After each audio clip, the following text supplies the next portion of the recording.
تو نے آج تک میری عزت رکھی اور میری ہر دعا کو قبول کیا۔ آج بھی میں تجھ سے التجا کرتا ہوں کہ تو ہمارا حقیقی مالک ہے، تو دریائے نیل کو جاری کر دے۔ اسی طرح فرعون اللہ تبارک و تعالیٰ کی بارگاہ میں گڑ گڑانے لگا اور رو رو کر دعا کرنے لگا اور اللہ تبارک و تعالیٰ کے حضور عرض کرنے لگا کہ رب العالمین، میں جانتا ہوں آخرت میں میرا انجام کیا ہوگا اور میرا ٹھکانہ جہنم ہے۔ اے میرے پروردگار، میں آخرت کے بدلے دنیا کو اختیار کرتا ہوں اور مجھے آخرت کے بجائے دنیا میں سب کچھ عطا فرما دے۔ دوستو، اس طرح فرعون نے آخرت کو چھوڑ کر دنیا کو خود ہی اختیار کر لیا اور آخرت کے عذاب کو خود ہی اپنے گلے میں ڈال لیا۔ دوستو، روایات میں آتا ہے کہ فرعون اسی طرح سجدے میں گر کر اللہ تبارک و تعالیٰ کے سامنے رو رو کر دعائیں مانگ رہا تھا، اور ابھی اس نے سجدے سے سر بھی نہیں اٹھایا تھا کہ اللہ تبارک و تعالیٰ نے اس کی دعا کو قبول کر لیا اور دریائے نیل جاری ہو گیا۔ اسی طرح جب دریائے نیل جاری ہو گیا تو فرعون نے اپنے تاج کو اٹھایا اور اپنے سر پر رکھا اور اپنی قوم کے پاس چلا گیا اور ان سے جا کر کہنے لگا کہ جاؤ، میں نے دریائے نیل کو تمہارے لیے جاری کر دیا ہے۔ لوگ یہ منظر دیکھ کر بہت خوش ہوئے کہ ہمارے خدا نے ہمارے لیے دریائے نیل جاری کر دیا۔ دوستو، اس روایت سے پتہ چلتا ہے کہ فرعون بھی اللہ تبارک و تعالیٰ کی واحدانیت پر ایمان رکھتا تھا اور وہ بھی اللہ تبارک و تعالیٰ کو مانتا تھا، لیکن چنانچہ اس نے آخرت کے بجائے دنیا کو اختیار کیا اور آخرت کے ہمیشہ رہنے والی نعمتوں کو چھوڑ کر دنیا کی آسائشوں پر خوش ہوا، تو اللہ تبارک و تعالیٰ نے اس کی یہ دعا قبول کر لی اور اس کو آخرت کے بجائے دنیا میں سب کچھ دے دیا۔ دوستو، دریائے نیل کے جاری ہونے کے بعد فرعون اسی طرح مسلمانوں پر ظلم و ستم کرنا شروع ہو گیا، اور جب فرعون کا ظلم و ستم حد سے بڑھنے لگا تو اللہ تبارک و تعالیٰ نے فرعون کی طرف اپنے پیارے نبی حضرت موسیٰ علیہ السلام کو مبعوث فرمایا۔ حضرت موسیٰ علیہ السلام نے فرعون کو اللہ تبارک و تعالیٰ کی واحدانیت کی طرف بلایا اور اللہ تبارک و تعالیٰ کے عذاب سے ڈرایا، لیکن فرعون نے حضرت موسیٰ علیہ السلام کی ایک نہ مانی اور اسی طرح اپنے کفر شرک پہ اڑا رہا۔ اللہ تبارک و تعالیٰ نے فرعون اور فرعون کی نافرمان قوم پر لگاتار 5 قسم کے دردناک عذاب بھیجے، لیکن ان دردناک عذابوں کے باوجود بھی فرعون اور فرعون کی نافرمان قوم اللہ تبارک و تعالیٰ کی واحدانیت پر ایمان نہ لائے، اور یہ بدبخت لوگ اسی طرح اپنے کفر شرک پر ڈٹے رہے۔ صرف چند لوگ ہی ایسے تھے جو حضرت موسیٰ علیہ السلام کے ساتھ اللہ تبارک و تعالیٰ کی واحدانیت پر ایمان لائے تھے۔ بالآخر جب فرعون اور اس کی قوم قابل ہدایت نہ رہے اور اللہ تبارک و تعالیٰ کے عذابوں کو دیکھنے کے باوجود بھی وہ اپنے کفر شرک سے باز نہ آئے، تو اللہ تبارک و تعالیٰ نے حضرت موسیٰ علیہ السلام کو حکم فرمایا کہ وہ اپنی قوم کو لے کر مصر سے روانہ ہو جائے۔ اللہ تبارک و تعالیٰ فرعون پر اپنا عذاب نازل فرمانے والا ہے۔ چنانچہ حضرت موسیٰ علیہ السلام اللہ تبارک و تعالیٰ کے حکم کے مطابق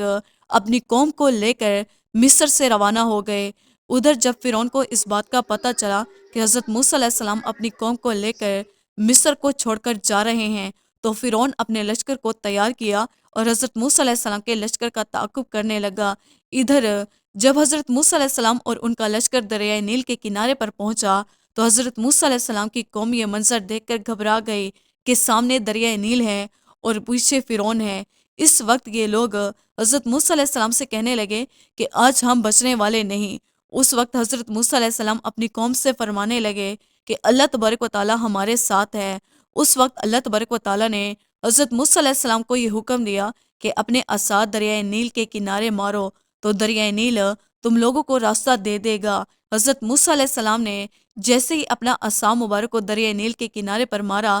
تو دریائے نیل میں سے 12 راستے نکل پڑے، جنہیں راستوں کے ذریعے حضرت موسیٰ علیہ السلام اور ان کی قوم آسانی سے دریائے نیل کو پار کرنے میں کامیاب ہو گئے۔ ادھر جب فرعون کا لشکر دریائے نیل کے کنارے پر پہنچا تو فرعون یہ منظر دیکھ کر حیران ہو گیا کہ دریائے نیل میں سے 12 راستے بنے ہوئے ہیں اور حضرت موسیٰ علیہ السلام اور اس کی قوم ان راستوں سے گزر کر دوسری طرف جا رہے ہیں۔ اس منظر کو دیکھ کر اس وقت بھی بدبخت فرعون اپنی قوم کو گمراہ کرنے سے باز نہ آیا اور اپنی قوم سے کہنے لگا کہ دیکھو کہ دریائے نیل نے پہلے سے ہی میرے لیے راستے بنا دیے ہیں۔ اس وقت فرعون نے اپنی قوم سے کہا کہ سمندر میں اتر جاؤ، لیکن فرعون کی قوم نے دریائے نیل میں اترنے سے انکار کر دیا اور فرعون کی قوم فرعون سے کہنے لگی کہ پہلے آپ اتریں پھر ہم اتریں گے۔ جب فرعون نے اپنے گھوڑے کو دریائے نیل میں ڈالنے کے لیے ایڑیاں لگائی تو وہ گھوڑا آگے نہ بڑھا اور وہیں پر رک گیا۔ کیونکہ وہ اللہ تبارک و تعالیٰ کے عذاب کو دیکھ رہا تھا جو فرعون پر نازل ہونے والا تھا۔ دوستو روایات میں آتا ہے جب فرعون کا گھوڑا سمندر میں داخل نہیں ہو رہا تھا تو اس وقت حضرت جبرائیل علیہ السلام ایک گھوڑے پر تشریف لائے، اور بعض روایات کے مطابق ایک گھوڑی پر تشریف لائے۔ اس وقت حضرت جبرائیل علیہ السلام کو فرعون یا اس کے لشکر میں سے کوئی بھی نہ دیکھ سکا، چنانچہ حضرت جبرائیل علیہ السلام نے اپنی گھوڑی کو فرعون کے گھوڑے کے قریب سے گزارا اور اسے دریائے نیل میں ڈال دیا۔ جیسے ہی وہ گھوڑی فرعون کے گھوڑے کے قریب سے گزری تو فرعون کا گھوڑا اس کا تعقب کرتے ہوئے دریائے نیل میں داخل ہو گیا۔ فرعون کا گھوڑا جیسے ہی دریا میں داخل ہونے لگا تو اس کے دل پر ایک ہبت طاری ہو گئی۔ فرعون اب یہ چاہتا تھا کہ اس کا گھوڑا دریا میں داخل نہ ہو، کیونکہ فرعون کو عذاب الہی کے آثار محسوس ہو رہے تھے، لیکن فرعون کے لاکھ کوششوں کے باوجود بھی وہ گھوڑا پانی میں داخل ہو گیا۔ جیسے ہی فرعون کا گھوڑا پانی میں داخل ہوا تو فرعون کا لشکر بھی فرعون کو دیکھتے ہی ان کے پیچھے پیچھے دریائے نیل میں داخل ہو گیا۔ دوستو خدا کی قدرت کا نظارہ دیکھیے کہ سب سے آگے حضرت موسیٰ علیہ السلام اور ان کی قوم، اور ان کے پیچھے حضرت جبرائیل علیہ السلام، اور ان کے پیچھے فرعون اور اس کا لشکر جو کہ حضرت موسیٰ علیہ السلام کا تعاقب کر رہا تھا۔ دوستو فرعون کا لشکر جب دریائے نیل کے درمیان میں پہنچا تو حضرت موسیٰ علیہ السلام کا لشکر اس وقت دریائے نیل پار کر چکا تھا۔ چنانچہ جب حضرت موسیٰ علیہ السلام اور ان کی قوم مکمل طور پر دریائے نیل سے باہر نکل گئے تو اس وقت اللہ تبارک و تعالیٰ نے سمندر کو حکم دیا کہ مل جا۔ وہ اس وقت دریائے نیل اللہ تبارک و تعالیٰ کے حکم کے مطابق